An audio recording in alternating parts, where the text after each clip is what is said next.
ఆంధ్రప్రదేశ్ తెలంగాణలో wheel smart వారి Dasara offers త్వరపడండి. వీల్ స్మార్ట్ అంటే నిన్న సడన్ గా జరిగింది అంటున్నారు. ఇలా మీకు ఎప్పుడు తెలిసిందంటే మీరు ఎప్పుడు వచ్చారు? అంటే నిన్న రాత్రి నుంచి కొంచెం ఒంట్లో బాగాలేదు, హాస్పిటల్లో అడ్మిట్ చేశారని తెలిసింది.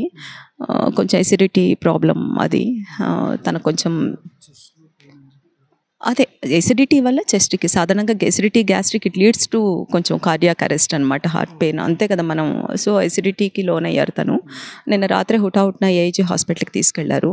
అక్కడ అడ్మిట్ చేస్తే తను కోపప్ చేయలేకపోయింది. అప్పటికే ఇవాళ తెల్లవారుజామున వెళ్ళిపోయింది తను. నాకు పొద్దున్న 6:30కి తెలిసింది విషయం. తెలుసు అంటే గాయత్రి గారు మీకు, రాజేంద్ర ప్రసాద్ గారు? అంటే నేను యాజ్ ఏ డబ్బింగ్ ఆర్టిస్ట్ రైటర్గా రాజేంద్ర ప్రసాద్ గారితో నాకు 25 ఏళ్ళుగా అనుబంధం. వాళ్ళ కుటుంబంతో, చాముండి గారితో కానీ, గాయత్రి గారితో, బాలాజీ గారితో అంత కుటుంబపరంగా చక్కటి సుస్నేహం. వస్తూ ఉంటాను, అందరం కలిసి గుళ్ళకి కొన్నిటికి వెళ్తూ ఉంటాను. ఇక్కడ యాక్చువల్లీ దసరాకి కూడా వస్తూ ఉంటాను. ఇవాళ చాలా విషాదం ఏంటంటే, గాయత్రి పుట్టిందే విజయదశమి రోజు. ఆ విజయదశమి రోజు పుట్టిందని తనకు గాయత్రి అని పేరు పెట్టారు. ఎందుకంటే రాజేంద్ర ప్రసాద్ గారికి విజయవాడతో చాలా అనుబంధం. విజయవాడ కనకదుర్గమ్మ అన్న చాలా ఇష్టం. అలాగే ఏడుకొండల స్వామి గురించి అంటే ఇంకా చెప్పనక్కర్లేదు. వీలైనప్పుడల్లా ఏడుకొండల దగ్గరికి వెళ్ళిపోతూ ఉంటారు ఆయన. తిరుమలకి కాలినడకన వెళ్తారు. ఈ ఏజ్లో కూడా ఆయన కాలినడకన వెళ్ళిపోతారు. అక్కడే కొండ మీద తిరుమల శ్రీనివాసం అని, రాజేంద్ర ప్రసాదం అని కొండ మీద ఒక గెస్ట్ హౌస్ లాగా కట్టి అది అంతా కూడా తిరుమలేశుని కృప అని అంటుంటారు. ఆయనకి ఎంత నాకేంటంటే ఆయన నటకిరీటి కాదు, నేను నవరస నటకిరీటి అంటూ ఉంటాను వారిని. నేను ఎవరైనా నటకిరీటి కాదండి, ఎందుకంటే మీలాగా 9 రసాలు అభినయించడం చాలా కష్టం, మీరు నవరస నటకిరీటి అని మీకు ఈ బిరుదు మార్చి వేరే బిరుదు ఇవ్వాలండి అని అంటూ ఉంటాను ఎప్పుడు. కృష్ణకాయ నువ్వు బాలాజీ అని తిరుమల వెంకటేశ్వర స్వామి మీద చాలా అపారమైన భక్తి వల్ల కొడుక్కి బాలాజీ అని పెట్టుకున్నారు.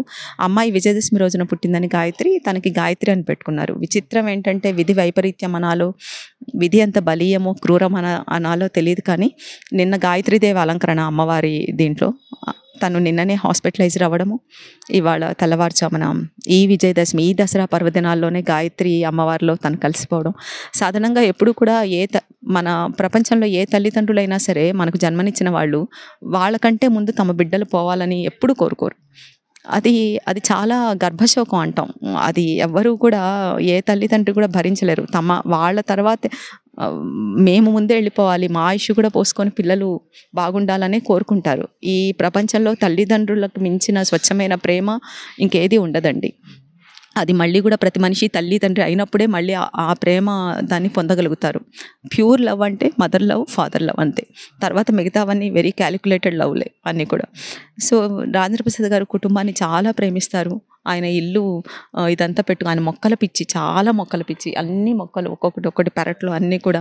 ఆయన సాయంత్రం ఇక్కడ వాటరింగ్ చేస్తారు, వాకింగ్ చేస్తారు, హెల్దీగా ఉంటారు, మితంగా ఉంటారు. ఏది కూడా అతిగా ఉండదు ఆయన అలవాట్లు. కానీ ఇంట్లో వాళ్ళందరూ ఆయన కుక్క పిల్లని ప్రేమిస్తారు, కుక్క పిల్లని పిల్లని కలిపి పెంచుతారు ఆయన. అలాగా చాలా చాలా జోవియల్గా ఉంటారు. ఆయన స్వయంగా కాఫీ కల్పిస్తారు.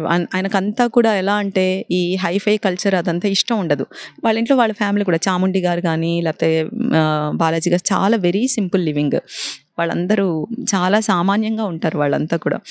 ఆయనకంతా ఏంటి ఆర్టిఫిషియల్ ఇదంతా ఉండదు. చక్కగా కింద కూర్చొని భోంచేస్తారు. చెట్లు ఎప్పుడున్నా అంతే ఆయనకు అంత ఇష్టం.